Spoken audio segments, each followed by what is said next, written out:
দরজা খুলে আমি ভীষণ অবাক হয়ে গেলাম। মা দাঁড়িয়ে আছেন। মাকে আমি 6 বছর ধরে দেখিনি, শুধু ফোনে কথা বলেছি। বাবার ভয়ে লুকিয়ে লুকিয়ে ফোনে কল দিতেন মা। মা আমার নতুন বাড়ির ঠিকানা জানতেন না। আবির নতুন চাকরি পাবার পর আগের বাড়িটা চেঞ্জ করেছি। আমি জিজ্ঞেস করলাম, এই বাড়ির ঠিকানা কই পেলে মা? মা বলল, বলছি, তার আগে তোর বাবাকে একটা কল দে। বেচারি নিচে দাঁড়িয়ে আছে, লজ্জায় উপরে আসতে পারছে না। আমার তখন চিৎকার করে কান্না করা বাকি ছিল শুধু। উপরওয়ালা আমার জন্য এত সুখ লিখে রেখেছেন, কখনো ভাবতেও পারিনি। জীবনে আমি যা চেয়েছিলাম তার সবটুকুই পেয়েছি। আব্বা আম্মার কাছ থেকেই শুনলাম আবির আগের দিন তাদের বাসায় গিয়েছিল, তাদের সবকিছু বলেছে, আমার প্রেগনেন্সির ব্যাপারটাও। হাত জোর করে মাফ চেয়েছে। বাবার মন গলানো খুব একটা সহজ কাজ নয়, সেই কঠিন কাজটাই আবির করে ফেলেছে। আবির বাড়ি ফিরলে আমি ওকে শক্ত করে জড়িয়ে ধরে রাখলাম। ও যত করে বলতে লাগলো, প্লিজ আমাকে ছাড়ো, জামা কাপড়টা অন্তত ছাড়তে দাও। আমি তাও শুনলাম না। আমি ওকে এভাবেই জড়িয়ে ধরে সারা রাত কাটিয়ে দিব, সারা জীবন কাটিয়ে দিব। এত কিছুর পর আমি ভেবেছিলাম আমাদের আর কিছু পার বাকি নেই, কিন্তু ভুল ছিলাম আমি। সেদিন আবিরের ছুটি ছিল, বাসাতেই ছিল সে। হঠাৎ একটা ফোন এলো। ফোনে কথা বলার পর আবির অনেকক্ষণ চুপচাপ বসেছিল। আমি জিজ্ঞেস করলাম, কি হয়েছে? আবির বলল, তোমাকে আমার এক চাচার কথা বলেছিলাম না, বিরাট বড় লোক, কোটি টাকার মালিক, কিন্তু তার টাকা পয়সা কাউকে দিতে চান না। আমি বললাম, হ্যাঁ। বাবার খালাতো ভাই নাকি জানো? উনি তো গ্রামে থাকতেন। হ্যাঁ, গতকাল উনি মারা গেছেন। ও, আমি বুঝতে পারিনি। উনি ওনার সব সম্পত্তি আমার নামে উইল করে গেছেন। সম্পত্তি কম বেশি 63 কোটি টাকার। আমি অবাক হয়ে আবিরের দিকে তাকিয়ে বললাম, কি বলো আবির, তুমি ঠিক বলছো? আবির বলল, হ্যাঁ সত্যি। আমি আবিরের দিকে তাকালাম। চাচার মৃত্যুতে দুঃখ অথবা এত বড় সম্পত্তি হঠাৎ পেয়ে যাবার আনন্দ, যে কোনো একটা অনুভূতি দেখতে চেয়েছিলাম তার মুখে, অথচ তার মুখে এইসব অনুভূতির একটাও দেখলাম না। বরং তার মুখে ছিল ভয়, প্রচণ্ড ভয়। ভয়ে আতঙ্কে তার মুখ শুকিয়ে এতটুকু হয়ে গিয়েছিল। আমি জিজ্ঞেস করলাম, কি হয়েছে আবির, কি হয়েছে? তুমি এমন করছো কেন? আবির কিছু বলল না, চুপচাপ গিয়ে বিছানায় শুয়ে পড়লো। সারাদিন আর বিছানা থেকে উঠলো না। আমি রাতে রুমে শুতে যাবার সময় অবাক হয়ে গেলাম। আবির বিছানার পাশে দাঁড়িয়ে আছে, তাকিয়ে আছে আমার দিকে। ফিসফিস করে বলল, হ্যাঁ না, তোমার যখন একবার বেবি এসেছে, তার মানে আমরা কেউ ইনফার্টাইল না, তাই না? আমরা ইচ্ছে করলে আরও বেবি নিতে পারবো, তাই না? আমি অবাক হয়ে বললাম, কি বলো এসব, তুমি ঠিক আছো? আবির বলল, চলো আমরা অ্যাবর্শন করে নেই, এই বেবি আমাদের লাগবে না। আমি কিছুক্ষণ চুপচাপ দাঁড়িয়ে রইলাম। কি বলছে আবির? আমি বুঝতে পারিনি। আবার জিজ্ঞেস করলাম, কি বললে তুমি? কিছু না, চলো ঘুমাই। আবির বিছানায় শুয়ে পড়লো, একটা কথাও বললো না। আর আমিও শুয়ে পড়লাম, শুয়েই ঘুমিয়ে গেলাম। ঘুম ভাঙলো মাঝরাতে। আমার পেটের উপর কি যেন চেপে রয়েছে। চেয়ে দেখি আবির। ও আমার পেটে কান পেতে কিছু শোনার চেষ্টা করছে। চোখ দুটো আতঙ্কে বড় বড়। আমি চিৎকার করে উঠলাম, ভয় পেয়েছিলাম প্রচণ্ড। আবির লাফ দিয়ে উঠে বলল, ভয় পেও না, ভয় পেও না, একদম কিছু হয়নি। বলেই এক গ্লাস পানি এগিয়ে দিল আমায়, দিয়ে বলল, পানি খেয়ে শুয়ে পড়ো। বলেই আবির অন্য পাশ ফিরে শুয়ে পড়লো, ঘুমিয়ে পড়লো। সারা রাত উঠলো না। এরপরের কয়েকদিন ওর আচরণ আরও অস্বাভাবিক হয়ে গেল।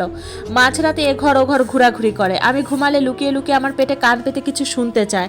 মাঝে মাঝে ফোনে কারোর সাথে কথা বলে। 2-3 দিন আমাকে জিজ্ঞেস করলো, তুমি কি নিচে কালো জামা পরা লোকজনকে হাঁটাহাঁটি করতে দেখেছো? আবির এরপর আমার জন্য কিছু ওষুধ নিয়ে এলো, যেগুলো ডাক্তার প্রেসক্রাইবড করেনি। বললো ওষুধগুলো খেতে, বাচ্চার জন্য নাকি ভালো। আমি খেলাম না ওষুধগুলো। আমার কেমন ভয় হতে লাগলো আবিরকে। নাইলা অবশ্য বললো এগুলো আবিরের নাটক, আমাকে দূরে সরিয়ে দেওয়ার জন্য আবির নাটক করছে। একদিন দুপুরে ঘুম ভাঙলো আমার। ভর দুপুর, ঘরে কেউ থাকার কথা নয়, অথচ দেখলাম আবির দাঁড়িয়ে আছে, হাতে একটা ছুরি। আমি প্রচন্ড ভয় আর আতঙ্ক নিয়ে জিজ্ঞেস করলাম, তুমি কখন এলে অফিস থেকে? তোমার হাতে ছুরি কেন? আবির কিছু বলল না। ছুরিটা শোকেসের উপর রেখে চুপচাপ বসার ঘরে চলে গেল। সেদিনই আমি মায়ের বাসায় চলে গেলাম। আবিরের সাথে থাকতে ভয় করছিল আমার। মায়ের বাসায় ছিলাম 2 দিন। 2 দিন একবারের জন্য আবির আমাকে ফোন করেনি। আমার খুব খারাপ লাগছিল আবিরের জন্য। কি করছে ও? একা একা ঠিক মতো খাওয়া দাওয়া করতে পারছে তো? খারাপ লাগার সাথে এলো অভিমান। ও এরকম কেন? আমি ওর জন্য এত কষ্ট পাচ্ছি, আমার কথা একবারও কি মনে পড়ে না ওর? নাকি নাইলার কথাটাই সত্যি? সত্যিই অন্য কারো মধ্যে আমাকে খুঁজে নিয়েছে সে?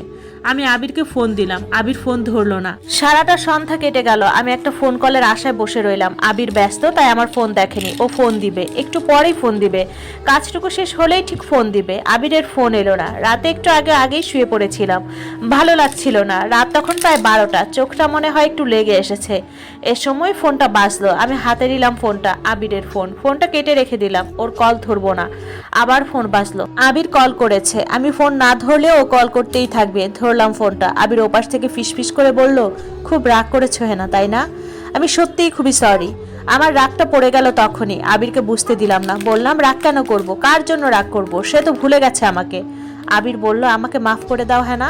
একটা জিনিস আমাকে কুড়ে কুড়ে খাচ্ছে। তোমাকে বলতে চাচ্ছি কিন্তু বলতে পারছি না, তুমি শুনে আমাকে মাফ করতে পারবে না। আমি বললাম বলো, আমি শুনবো। নাইলা বলতো আবির আমার সাথে চিট করলে কোনো না কোনো দিন বলবে, সেদিনটা হবে আমার জন্য খুবই কঠিন একটা দিন। আমি সেই ধাক্কা সামলাতে পারবো কিনা জানি না, অনেকেই সামলাতে পারে না। আবির কি এমন কিছুই বলবে আজ রাতে আমাকে? আজকে আমার সেই ধাক্কা সামলানোর রাত। আবির বলতে শুরু করলো, তোমার কি মনে আছে নতুন চাকরিটা পাবার 2 মাস আগে আমি একদিন খুব দেরি করে বাসায় ফিরেছিলাম, বৃষ্টি পড়ছিল, তুমি জিজ্ঞেস করেছিল এত দেরি হলো কেন বাসায় আসতে? আমি বললাম না, মনে নেই। মনে থাকবার কথা না আসলে, তখন তো আমি প্রায় রাত করে বাড়ি ফিরতাম। সেই দিনও তেমনই ফিরেছিলাম। তোমাকে বলেছিলাম অফিসের কাজে দেরি হয়েছে আসতে। আসল সত্য এটা না, আসল সত্যিটা অন্য কিছু। আসল সত্যটা কি আবির? আসল সত্য হলো আমি অন্য এক জায়গায় গিয়েছিলাম, একটা আনহোলি জায়গায়। আমার বন্ধু শালুক আমাকে নিয়ে গিয়েছিল। শালুককে তো তুমি চেনো? আমি বললাম হ্যাঁ। তোমার পাগল কিসিমের বন্ধুটা? আবির বলা শুরু করলো, হ্যাঁ সেই। ও আগে পাগল ছিল না, আমাদের মধ্যে সবচেয়ে ব্রিলিয়েন্ট ছিল ও। আমরা বলতাম আমাদের কলেজ থেকে একজনও যদি বুয়েটে যায় সেটা শালুকই যাবে। অথচ শালুক কোনো ভার্সিটিতে চান্স পায়নি, কেমন জানি পাগল টাইপ হয়ে গিয়েছিল, কিসের যেন নেশায় পড়ে গিয়েছিল। আমাকে অবশ্য কখনো বলেনি। তারপর কি হলো?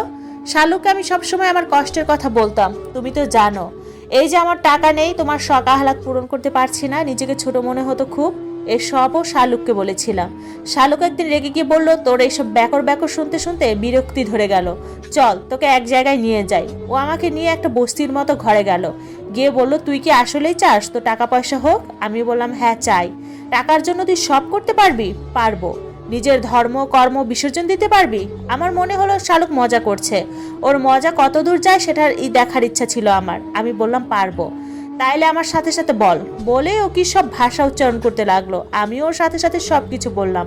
বলার পর সে বলল, তুই এখানে বস, আমি বাইরে যাই, একজন লোক আসবে, তার কাছে তুই তোর মনের ইচ্ছা বলিস, বিনিময়ে তিনি কিছু চাইবে, সেটা তাকে দিয়ে দিস। আমি বসে রইলাম।